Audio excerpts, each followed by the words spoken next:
Hi everyone.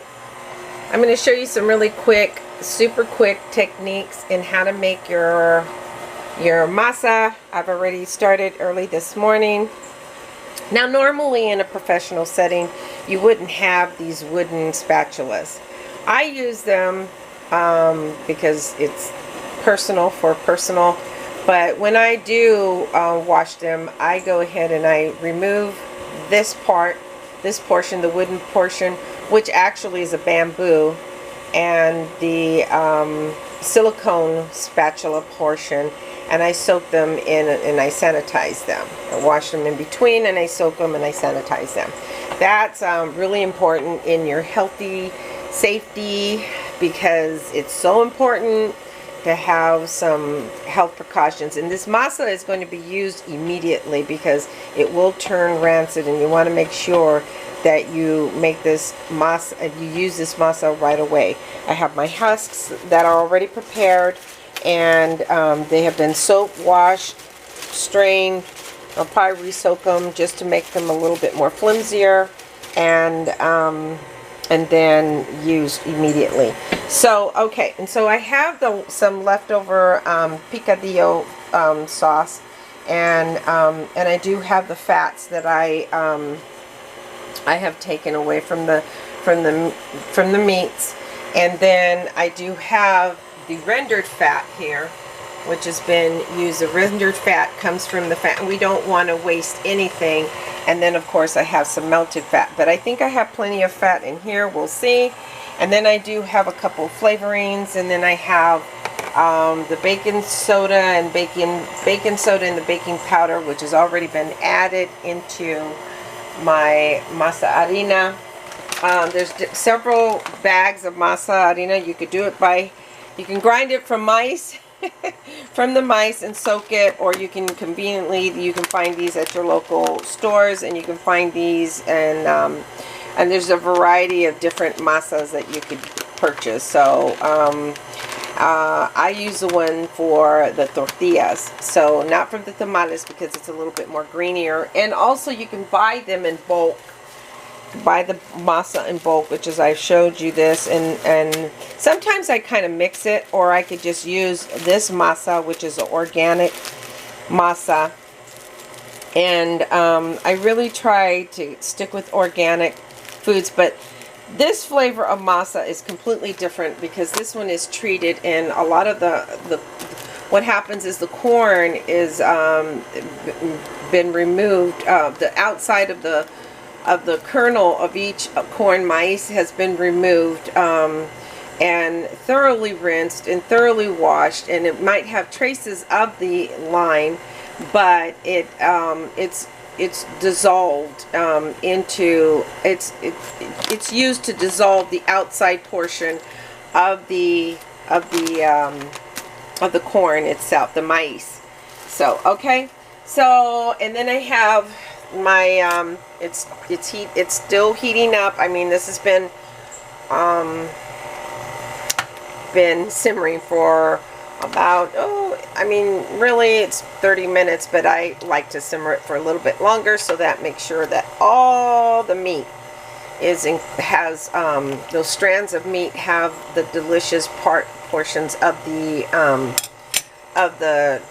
peppers in them, and all the other ingredients.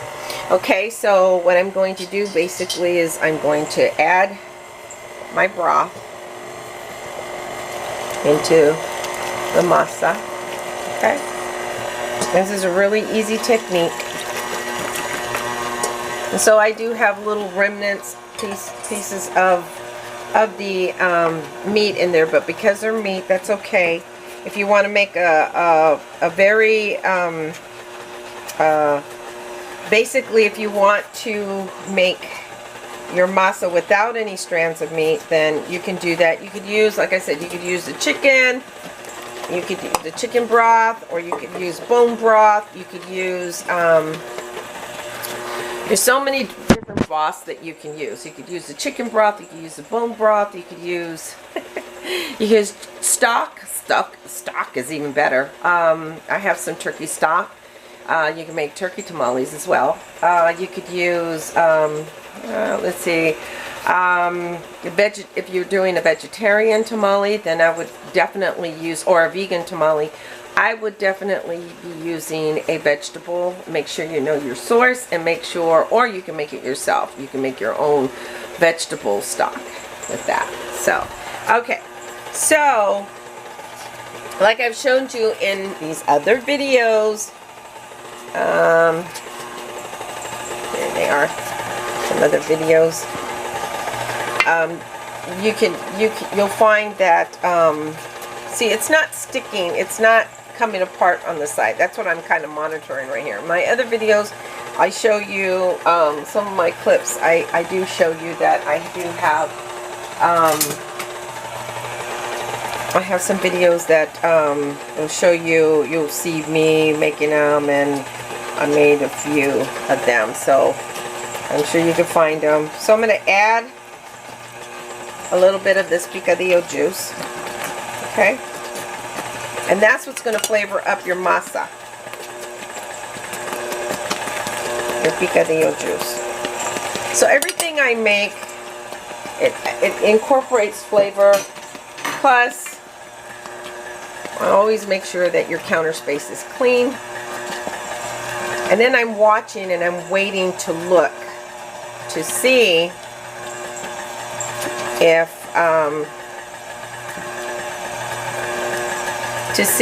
it's coming apart on the sides. I mean that it's pulling apart away from the bowl itself.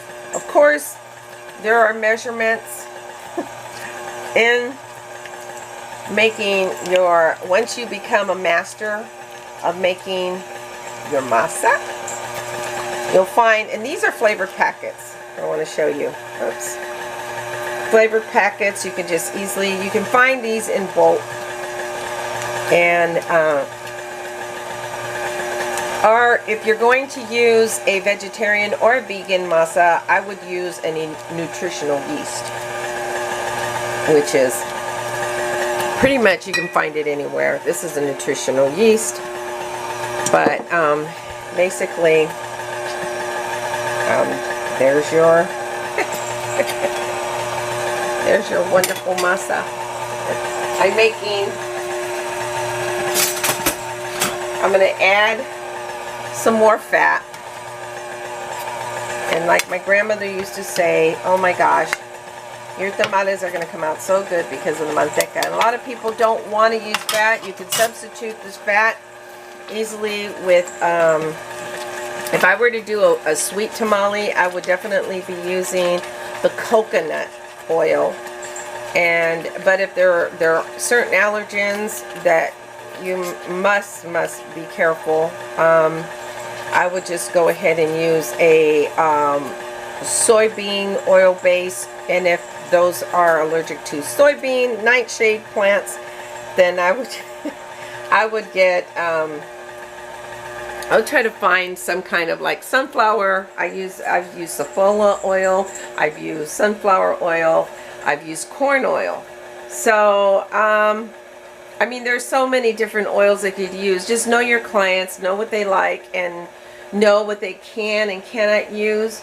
And or you could just make your tamales the way you want and then just label them, telling expeller press is really good. You could even use extra virgin olive oil.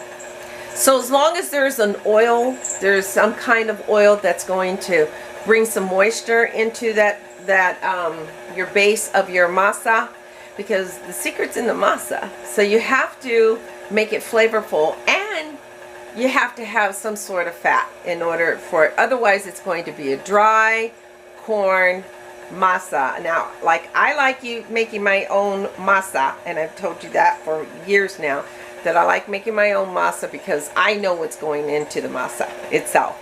So some of the masa is already prepared, conveniently prepared in packages that you can find, and that's fine too.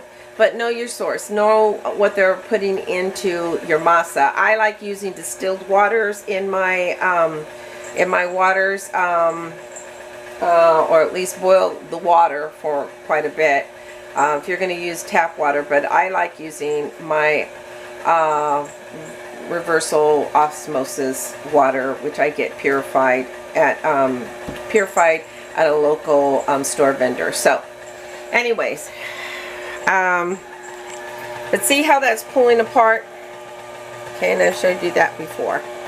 That's pulling apart and making it really nice for masa. Anyways, there you go. And I think I want to add a little bit more color to that. So, and you can also skim the top of your, see how I'm skimming the top of that? Okay. And then you could just add it. And you can adjust your masa, and it should be pliable enough to spread. So it should be, I mean, and then I do try it. I mean, you have to taste it. Make sure that it has all the ingredients that you want. I mean, you can flavor your masa with granulated onion powder, granulated, I used to put granulated onion powder and granulated garlic, or granulated onion, or both powders or granulated, as long as it's flavorful. And that's when I would make my vegetarian tamales. But now I use a tamalito, which has the fresh corn, and I want to get that nice sweet corn. I want to get the flavor of that corn, and I think you see that on my other videos. So and that's going to bring some really, and some ghee, and the ghee has the buttery, the very nutty buttery flavor to it, and it adds a lot of nice fats to your masa. And that's for the jalapeno and cheeses, and then the black bean and mole sauce. So, and then of course I add the jalapenos and cheese to then, and yum. They're pretty darn good. Yeah. Okay. So so see how that's coming apart on the edge there. Okay, from the it's coming apart from the edge of this mixing bowl. Okay. And I'm going to add just a little bit more fat, since these are going to be pork tamales. And then sometimes your clients may ask for, no, we want the traditional masa. We want the fat. We want the pork, because that's where the flavor is. So, I mean, you can always make your masa flavorful again with the ghee. Or if you want to use the butter. I like using the ghee because it just, I don't know, it just gives it a nice cleaner flavor. And then if you want to add the jalapeno and cheese to that, you can. But never sugar.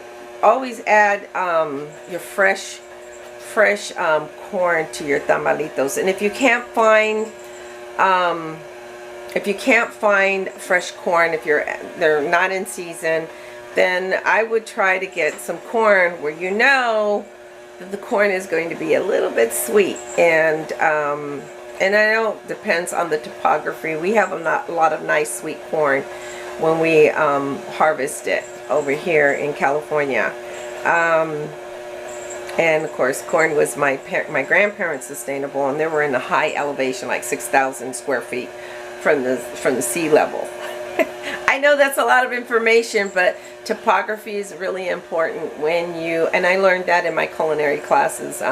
The topography is so vital where you source your foods, and plus they make the best wines. So I would pair this up with a nice white wine or a sangria. I would definitely pair it up with a nice tamales and a rosé. Why not? Depending on if you're going to do like a chile colorado or a beef, which my chile colorado ones have been with tri-tip. And if you're going to pair that up, I would do a nice light red wine, because the tamale itself is very rich. So so a nice light red wine would pair out easily with a chile colorado. Now chicken, you know, you're just basically pairing up your main ingredients, your corn, chicken, and your fats, and you pair them up. So that would go well with a nice light red wine as well. But my jalapeno and cheese and the tamalitos, oh, definitely like a nice lighter wine, which is a rosé or a white wine. Yeah. So, so anyways, okay. So I mix that and mix that until it's nicely incorporated. I'm going to try it. You always have to try it. Oh yeah, that's good masa. I'll probably add a little bit of more salt to that. And salt, remember, salt binds. It adds flavor. So, and there you have it. You have your masa, which is going to be great for your tamales this season. All right. Happy holidays.